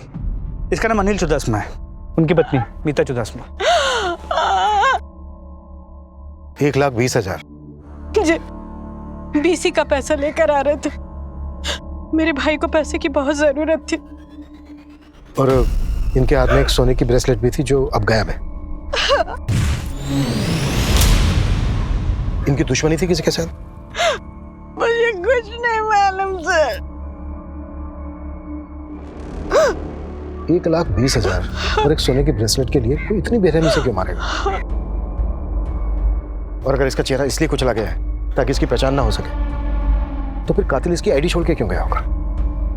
सर एक बात और, ये 1,20,000 लेके जा रहा था, इसकी बीवी के अलावा सिर्फ इसके बीसी के मेंबर्स जानते थे। बीसी कौन चला रहा था? प्रफुल्ल पारेख। प्रफुल्ल पारेख को पुलिस स्टेशन बुलाओ। जी सर। बॉडी को पोस्टमार्टम के लिए भेजो। तो प्रीति कोठारी केस की क्या रिपोर्ट है? सर पिछले 2 महीनों में जितने भी हिस्ट्री शीटर्स बेल पे बाहर निकले उन्हें हमने कंगाला, लेकिन भनक तक नहीं लगी कि ये कांड किसने किया है। हो सकता है कातिल गुजरात के बाहर से बुलाया गया है। मेहता, प्रीति के केस की डिटेल्स महाराष्ट्र और राजस्थान पुलिस के साथ शेयर करो। अनिल की पोस्टमार्टम रिपोर्ट मुझे जल्द से जल्द चाहिए। तो ये रहे बीसी के सारे मेंबर्स के नाम और नंबर्स।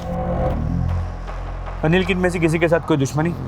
दुश्मनी का तो पता नहीं, पर अनिल भाई की सोच एकदम अलग थी।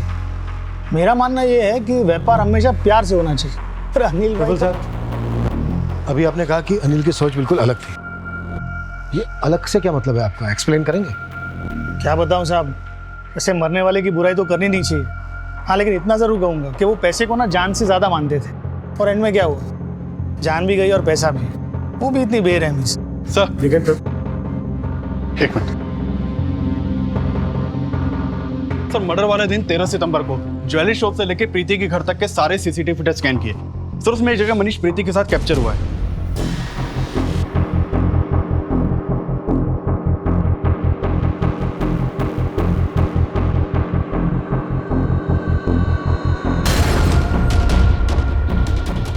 लगता है मिलना पड़ेगा इस मनीष अग्रवाल से। हाँ सर, मैं प्रीति से मिला था और मैंने उसे बोला था कि क्या वो मेरे साथ कॉफी पीने चलेगी। काश उस दिन उसने मेरी बात मान ली होती। तो आज वो जिंदा होती। अगर उस दिन उसने तुम्हारी बात मान ली होती, तुम्हारा प्रपोजल एक्सेप्ट कर लिया होता, तो आज वो जिंदा होती। राइट? सर हम लोग मिलेनियल्स हैं, प्रपोजल रिजेक्ट होने की बात को ईगो इशू नहीं बनाते हैं। सर प्रीति मेरी दोस्त थी, बहुत अच्छी दोस्त। हाँ मैंने उसे प्रपोज किया था, लेकिन सर उसने मुझे बहुत अच्छी तरह समझाया था कि वो मुझे मना क्यों कर रही है। देख मनीष, मैं ना तेरी फीलिंग्स की कदर करती हूँ, पर मैं ये लव मैरिज, प्यार व्यार, सोलमेट्स, इन सब में बिल्कुल बिलीव नहीं करती। मैं तुझे पसंद ज़रूर करती हूँ, पर as a friend, nothing else. और शादी तो मैं अपनी फैमिली की मर्जी से ही करना चाहती हूँ। और सर जब प्रीति की सगाई अक्षय के साथ हुई थी तब भी मैं बहुत खुश था, मैं दिल से खुश था सर। मुझे इस बात का जरा भी दुख नहीं था कि उसने मुझे छोड़कर अक्षय को चुना है। मैं तब पता नहीं क्यों मुझे ऐसा लग रहा है कि इस केस में हम कुछ मिस कर रहे हैं। इस केस की नस हमारे हाथ नहीं आ रही है। आई एम श्योर कोई तो ऐसी कड़ी है जो हमसे छूट रही है। जितेश, अंदर राजा कोई ऐसी हालत में देख लेगा ना और 4 बातें करेगा। क्या है ये? कहाँ था तू? हाँ संभाल बेटा, संभाल, ठीक है?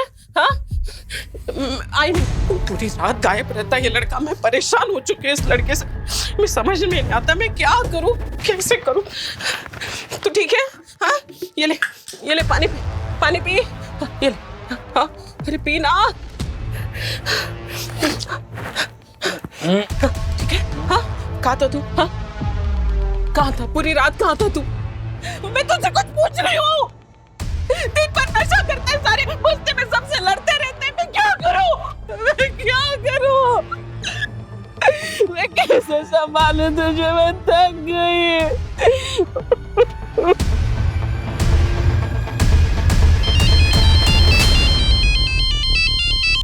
Hello sir, this is Akshay here from Australia. Sir I am प्रीति's fiancé। ओ हाँ यस बोलो अक्षय। सर कुछ जरूरी बात करनी थी आपसे। ये क्या बदतमीजी है ये? मुझे यहाँ पर क्यों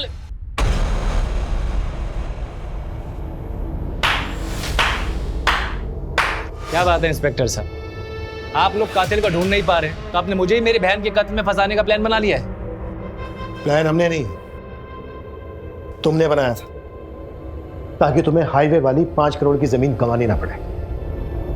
हाँ सर ये बात सच, मुझे वो जमीन चाहिए थी, लेकिन मेरे पापा वो जमीन मेरी बहन प्रीति और उसके होने वाले पति को देना चाहते हैं। बस पर अब तो नहीं कर पाएंगे ना। कुछ भी कहो, तुम्हें 5 करोड़ का फायदा हुआ है ना। इंस्पेक्टर साहब अपनी हद में रहिए। आप किसी चोर चक्के से बात नहीं कर रहे, एक शरीफ इज्जतदार आदमी से बात कर रहे हैं। आप एक भाई से बात कर रहे हैं जिसने अपनी बहन खोई है।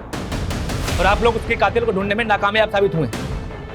केस को उलझाने से अच्छा आप ये मान लीजिए ना कि आपकी पुलिस किसी काम की नहीं है, ताकि मैं खुद अपनी मेहनत से अपनी बहन के कातिल को ढूंढ के निकालूं और अपने हिसाब से सजा दूं उसको। अभी आपका हो गया तो क्या मैं जा सकता हूं प्लीज?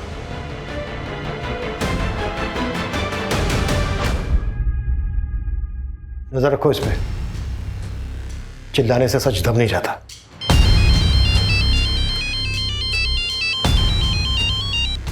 हाँ डॉक्टर साहब, ठीक है हमारे।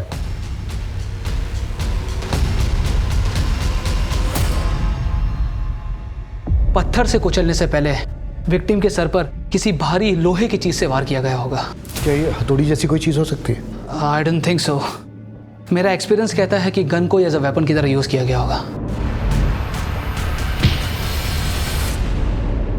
यानी कातिल के पास गन थी लेकिन उसने गोली नहीं चलाई। क्या हो सकता है कातिल ने गन चलाई हो और गन चली ना हो, इसी वजह से कातिल ने गन की बट से वार किए इसके सर पर।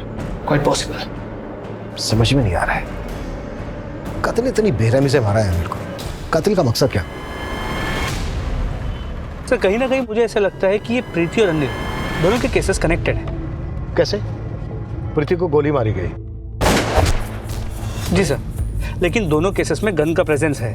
हालांकि जैसे आपने कहा अनिल के केस में शायद गन चली ना हो, लेकिन सर अनिल का गोल्ड ब्रेसलेट और पैसे गायब थे और प्रीति भी ज्वेलरी शॉप से निकली थी। लेकिन ज्वेलरी शॉप से पता चला है कि प्रीति ने उस दिन ज्वेलरी खरीदी ही नहीं थी, न ही उसके पास ज्वेलरी थी, न ही ज्यादा पैसे थे। इन दोनों केसेस को लिंक करें, अभी तक ऐसा कोई ठोस सबूत हाथ नहीं लगा है। मेहता, प्रीति और अनिल इन दोनों केसेस को रिविजिट करो, शायद कोई कॉमन लिंक हाथ लग जाए जैसा कि तुम्हें अंदेशा है। सर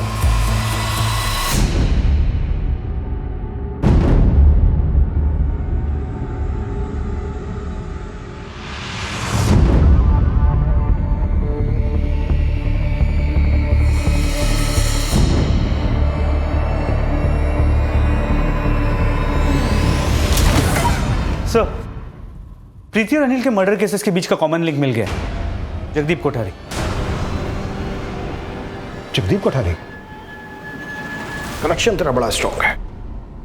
तू और अनिल एक ही बीसी में पैसे भरते, प्रीति के परिवार के साथ तेरी पाटीदारी वाली दुश्मनी है और दोनों का मर्डर हो जाता है। सर ये इत्तेफाक है सर। इत्तेफाक? प्रीति के परिवार के साथ तेरी पुरानी दुश्मनी थी। जिस दिन प्रीति के साथ तेरा झगड़ा होता है, इत्तेफाक से उसी दिन प्रीति का मर्डर हो जाता है। जिस बीसी में अनिल पैसे भरता है, इत्तेफाक से तू भी उसी बीसी में पैसे भरता है। जिस दिन अनिल बीसी के पैसे उठाता है, इत्तेफाक से तू भी वहीं मौजूद होता है। तुझे पैसे उठाने का मौका नहीं मिलता, गुस्सा आता है तुझे, और जिस समय अनिल बीसी के पैसे लेकर जा रहा होता है, इत्तेफाक से अनिल का मर्डर हो जाता है। सर ये सच में इत्तेफाक है सर। हाँ, लेकिन सर जिस दिन अनिल ने बीसी के पैसे उठाए उस दिन प्रफुल्ल की और अनिल की बहस हुई थी, ना कि मेरी। कैसी बहस? हमारे बीच से लॉस अपना 30,000 लॉस से मेरा 50,000। ठीक है, 80,000। मेरा धंधे में लॉस जा रहा है अनिल भाई, मुझे जरूरत है प्लीज। जरूरत सबकी होती है प्रफुल्ल। अनिल भाई प्लीज आप। अरे प्रफुल्ल, धंधे में दया दिखाऊंगा तो मुनाफा कैसे कमाऊंगा? सारे जवाब पहले से सोच के आया था ना। सर अगर आपको मेरे बात का यकीन नहीं हो रहा तो आप हमारे बीसी होल्डर से कंफर्म कर सकते हैं। वो तो करेंगे।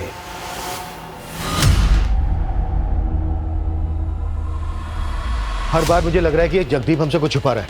एक काम करो, जाने दो इसको, नजर रखो इस पर और इसकी पूरी डिटेल्स निकालो, और प्रफुल्ल को भी बुलाओ। एक तो उसने आधी बात बताई है और आधी बात की भी पूरी सच्चाई नहीं बताई। सर। प्रफुल्ल जी, हाँ? उस दिन आपने अनिल की सोच पे काफी रोशनी डाली थी, लेकिन आपने इस बात को अंधेरे में ही रखा कि जिस दिन बीसी खुलने वाली थी उस दिन बीसी को लेकर अनिल से आपकी बहस हुई थी। आपको गुस्सा आया और आपने अनिल की हत्या कर दी। आंसू बोलो जो साहब, मैंने अनिल को नहीं मारा। इतनी सी बात के लिए मैं मर्डर थोड़ी करूंगा। लेकिन इतनी सी ही बात आपने हमसे छुपाई थी। छुपाई थी नहीं साहब, बताना जरूरी नहीं समझा। आखिरी मौका दे रहा हूं तुझे, जो बात तूने हमसे बतानी जरूरी नहीं समझी, अब बता दे। साहब सच बोल रहा हूं, मैंने कुछ नहीं छुपाया। माता जी ना सम। इस लड़की को पहचानता है? नहीं साहब। कौन सी छोकरी? उन दोनों केसेस की फाइल मेरे टेबल पर रखो। हाँ सोनू बोल। अब एक गर्मा गर्म खबर है। हाँ तो ठंडी होने से पहले जल्दी बता। अब जगदीप की बहन एकता 1 साल पहले गांव से यहाँ आई थी।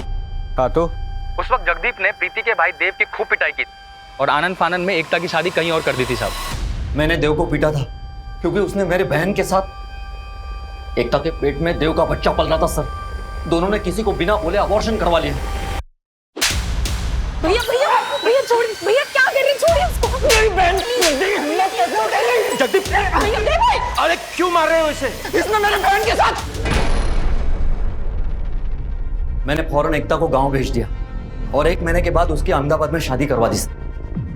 लेकिन बदले की आग तेरे सीने में धधकती रही। सर मुझे भी ऐसा लगता है कि ये सब जगदीप ने ही किया है। उसके पास कई कारण थे प्रीति को जान से मारने के। ठीक उसी तरह जिस तरह तुम्हारे पास कारण थे। एकता के साथ अब भी टच में हो ना? हमने सब पता कर लिया है। जो भी करना जल्दी करो, ज्यादा वक्त नहीं ले सकते हम। पुलिस प्रीति कोठारी और अनिल चुरासमा की हत्या के बीच में लिंक ढूंढ रही थी और दोनों ही मर्डर्स के तार कहीं ना कहीं जगदीप से जुड़ रहे थे। लेकिन इन कमजोर कड़ियों के बल पर किसी भी नतीजे पर पहुंच पाना यह पुलिस के लिए संभव नहीं था। क्या वाकई में इन दोनों वारदातों में कोई कनेक्शन था? लेकिन इससे पहले कि पुलिस अपनी इन्वेस्टिगेशन को कोई दिशा दे पाती, एक और जिंदगी पर मौत अपनी दस्तक दे चुकी थी।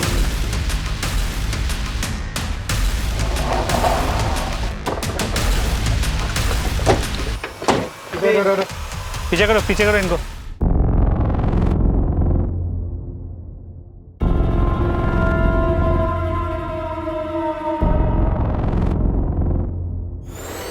सर मर्डर का पैटर्न सेम है। पीठ पे गोली चलाई गई तो कार्ट्रिज भी मिसिंग है। हमने गोली की आवाज सुनी तो भागते हुए आए तो देखा श्रीधर भाई यहाँ पड़े हुए थे। तुम कैसे पहचानते हो इसे? सर वो क्या है ना सर जी, कुछ कमरे हैं इनके हमारे बस्ती में, अक्सर आया करते हैं भाड़ा लेने के लिए। आज भी आए थे। हाँ, और फिर भाड़ा लेके चले गए। अच्छा, जब तुम लोगों ने गोली चलने की आवाज सुनी, भाग के यहाँ आए, तो किसी को देखा था यहाँ पे? हाँ साहब, एक औरत को भागते हुए देखा था। कौन थी वो? सर लाल साड़ी पहनी हुई थी पर ठीक से चेहरा नहीं देख पाया।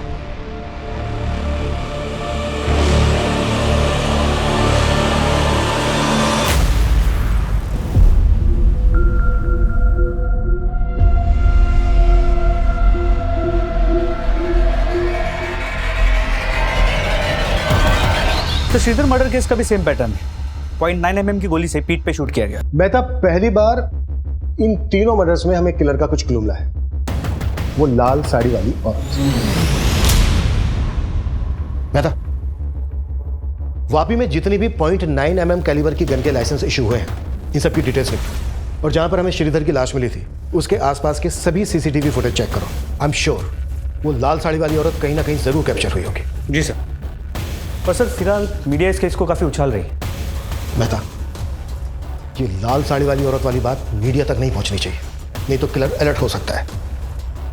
मुझे नहीं लगता किलर यहीं तक रुकेगा।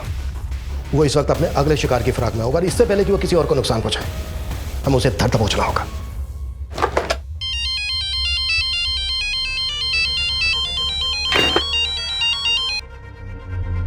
एकता, तुम्हें कितनी बार समझाया कि मुझे इतना फ्रिक्वेंटली कॉल मत किया करो। पुलिस को अभी भी शक है मुझ पर। जल्दी ये सब सॉर्ट करो, मैं ज्यादा दिन रुक नहीं पाऊंगी। एकता, सब सॉर्ट आउट हो चुका है, बस कुछ दिन और। सुन, अब दोबारा फोन मत करना मुझे। जब काम हो जाएगा तो I will call you. Okay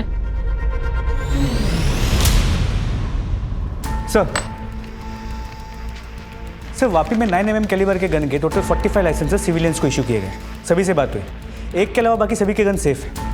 और ये गन किसके नाम पर है? किसी रमानंद नायक। 5 महीने पहले इसका गन चोरी हो गया था। चित्रानगर पुलिस स्टेशन में इसने कंप्लेंट भी लिखवाई है। गुड। हाँ जोशी बोल।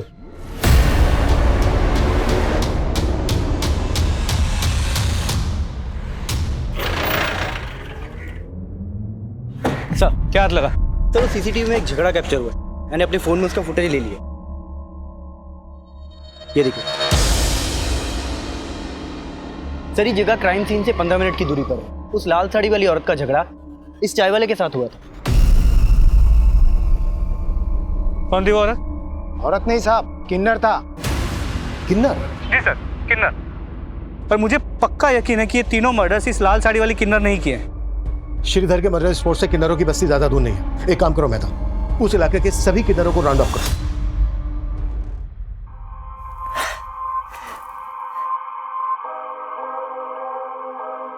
मेरे जन्मदिन का इससे अच्छा तोहफा और कोई हो ही नहीं सकता। तेरे दी हुई लाल साड़ी और तू दोनों मेरे पास है। आज मैं तुझे अपने हाथ से खाना खिलाएगी। देख, मैं तेरे लिए पूरी बनाई, सब्जी बनाई, खीर बनाएगी और तुझे मैं अपने हाथों से खिलाएगी। ले ले, मुंह खोल, मुंह खोल ना।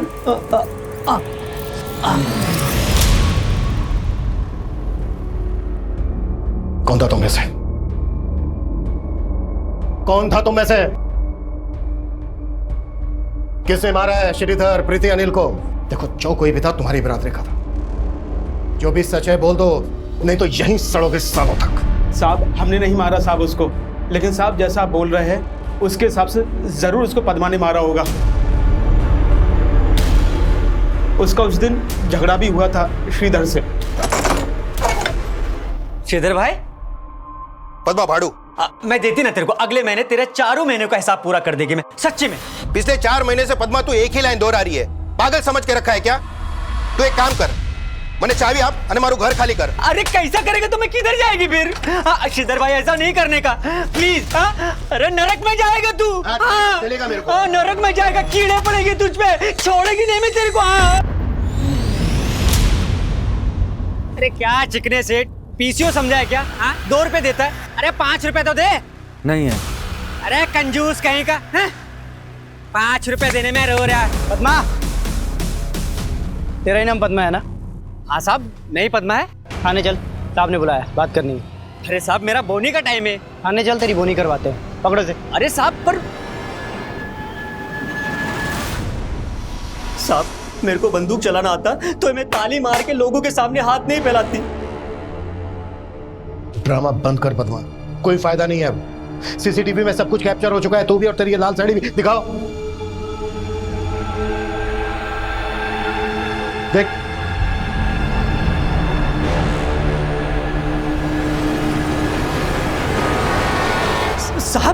साहब, ये मैं नहीं है। मैं कहीं तो कोई किन्नर हो ही नहीं सकती, दावे से कहती है मैं। मतलब? साहब, हम लोग का एक तरीका होता है साड़ी पहनने का, श्रृंगार करने का, तैयार होने का। इसको देखो ना साहब, कैसे लुंगी के माफिक साड़ी पहना है। ये साहब कोई हमारी बिरादरी को बदनाम करने की कोशिश कर रहा है, कोई किन्नर बनने की कोशिश कर रहा है। मैं तो उस चाय वाले से पूछोगे क्या उसने वास्तव में किसी किन्नर को देखा था या फिर कोई आदमी था जो औरत के भेष में था, और अगर उसको उसकी शक्ल याद है तो स्केच बनवाओ। जी सर। मैं तो एक किलर हमारे साथ कोई बहुत बड़ा गेम खेल रहा है। तीनों मर्डर्स के लिंक और सारे सस्पेक्ट को फिर से टटोलो। क्राइम सीन से 10 किलोमीटर के रेडियस के एक सीसीटीवी को चेक करो और अपने खबरी सोनू को बोलो कि तीनों विक्टिम के पास की एक डिटेल चाहिए मुझे। We can't miss anything this time.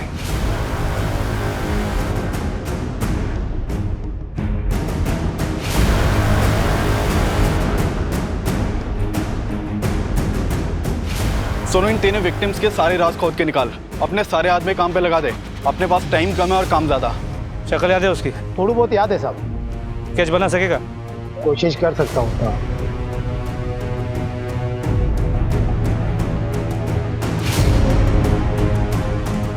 Rickshaw stand, bus stand, railway station, airport, गली मोहल्ले, कूचे, हर जगह इसके पोस्टर्स लगवाओ। इस किन्नर कम बेरुपये की खबर देने वाले के लिए 5 लाख रुपए का इनाम डिक्लेयर करो। अपने सारे खबरों को एक्टिव कर दो। क्लियर? Yes sir. गो।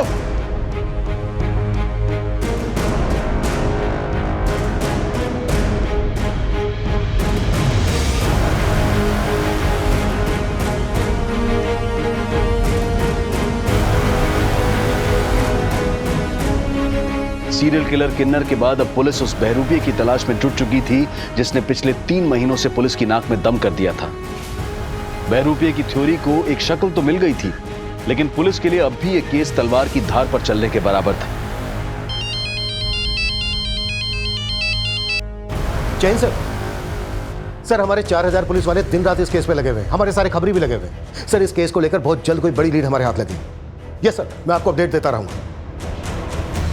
सर देखिए, मैं आपकी सिचुएशन समझ सकता हूँ। प्लीज सर, मुझे 1 हफ्ते का टाइम और दीजिए। 1 हफ्ते में या तो खूनी हमारे लॉकअप में हो गया या मेरा इस्तीफा आपकी टेबल पर। सो मेहता, कुछ मिला? सर 3000 घंटों का सीसीटीवी फुटेज स्कैन किया, कुछ नहीं। नहीं तो हमें जल्द से जल्द इस कातिल तक पहुंचना होगा, इससे पहले कि किसी और को नुकसान पहुंचाए।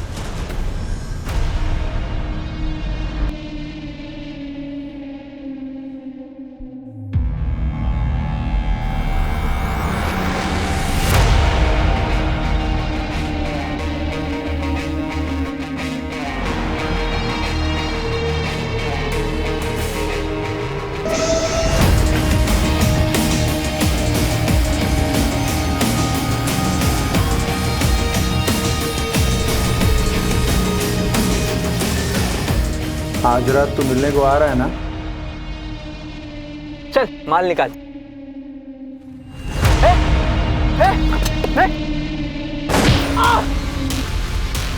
तीनों केसेस के सस्पेक्ट्स की लंबी लिस्ट में उस बहरूपिये की तलाश करती पुलिस को एक और चौंका देने वाली लीड मिली, जो दोबारा इस केस को एक नया मोड़ दे सकती थी। विशाल कुमार नाम है इसका। अहमदाबाद पुलिस को हमारे केसेस के अलर्ट भेजे थे, तो उन्होंने इस केस के बारे में बताया। 2 दिन पहले इसकी गोली मार के हत्या कर दी गई। सर इस केस में भी 0.9 mm कैलिबर के गन से शूट किया गया, लेकिन यहाँ पर 3 गोलियां चलाई गई, एक पाँव पर, एक छाती पर और एक। सर इस केस में भी बुलेट्स के कार्ट्रिजेस नहीं मिले। इसके अलावा हमारे केसेस से इसका कोई और कनेक्शन है? सर विशाल कुमार एक ज्वेलर था, नुकसान की वजह से इसे अपनी दुकान बंद करनी पड़ी, लेकिन पिछले कुछ महीनों में इसके पास अचानक से बहुत पैसे आ गए थे और इसने 1 महीने पहले गाड़ी भी खरीदी। अचानक से इतना पैसा कहाँ से आने लगा था इसके पास? सर अहमदाबाद पुलिस को इन्वेस्टिगेशन में ये पता चला कि ये आदमी मार्केट में बिना बिल की ज्वेलरी बेचता था। बिना बिल की ज्वेलरी मतलब चोरी की ज्वेलरी?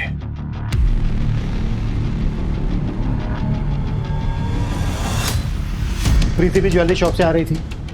अनिल के हाथ से ब्रेसलेट, श्रीधर के गले से चैन भी मिसिंग। कहीं ऐसा तो नहीं है कि ये विशाल इस सीरियल किलर का पार्टनर इन क्राइम था? तो स्ट्रॉन्ग पॉसिबिलिटी, पर यह भी हो सकता है कि उन दोनों के बीच पैसों को लेकर झगड़ा हो गया और सीरियल किलर ने विशाल को मार दिया। सर अहमदाबाद से ये पैकेट आया है, वहाँ की पुलिस को ये रुमाल क्राइम स्पॉट पे मिला था।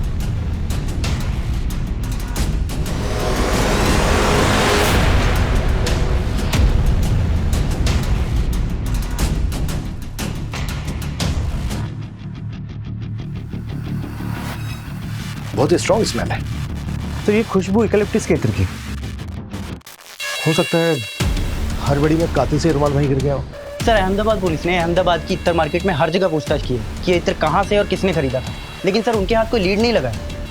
अहमदाबाद में सिर्फ 1 मर्डर हुआ है, बाकी के 3 मर्डर यहाँ वापी में हुए। हो सकता है ये इत्र वापी से खरीदा गया हो।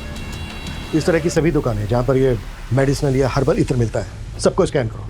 आई एम श्योर इस कातिल का सुराग वहीं से मिलेगा। सर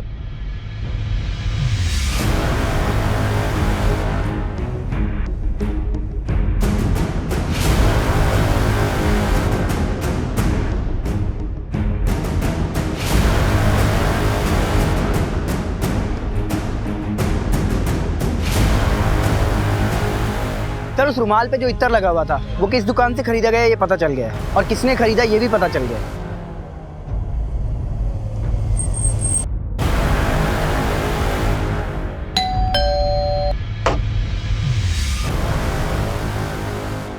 जी कहिए। पता चला है कि पराग इत्र वाले से आप हर महीने यूकेलिप्टस का इत्र खरीदती हैं। हाँ, लेकिन बात क्या है? किसके लिए? आपके लिए या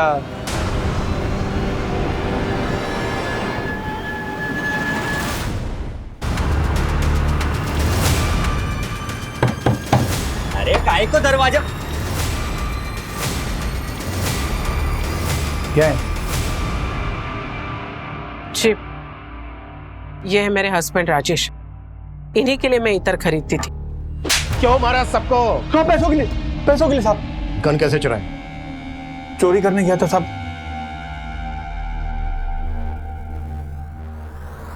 गहनों के साथ गन भी मिल गई तो ले आया था। बाकी सबको गोली से मारा। अनिल को सर कुचल के क्यों मारा? एन मौके पर गन अटक गई थी सर।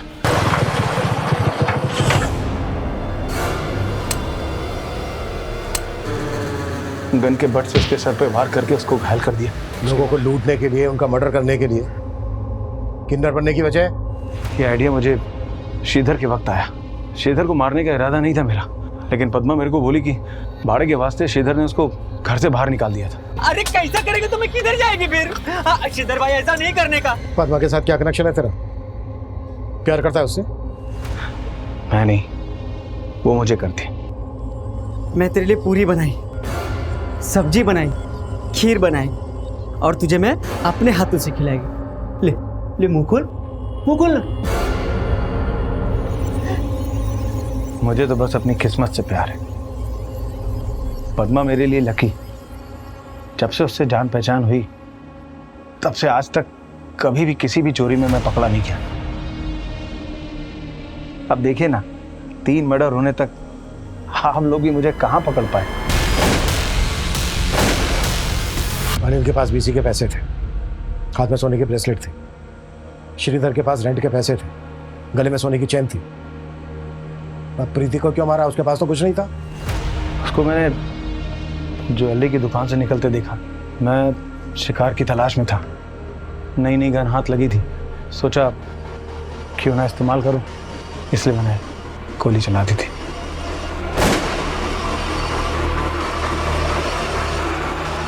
मैंने सोचा था उसके पास अच्छा खासा माल होगा, पर उसके पर्स में तो कुछ भी नहीं था।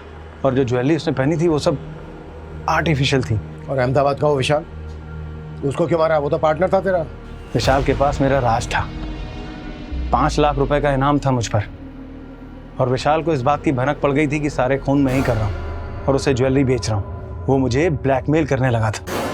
मेरी भी हट गई साहब। मौका देखने लगा मैं, और जैसे ही मुझे मौका मिला डील का लालच देके उसको बुलाया और साले को मार दिया।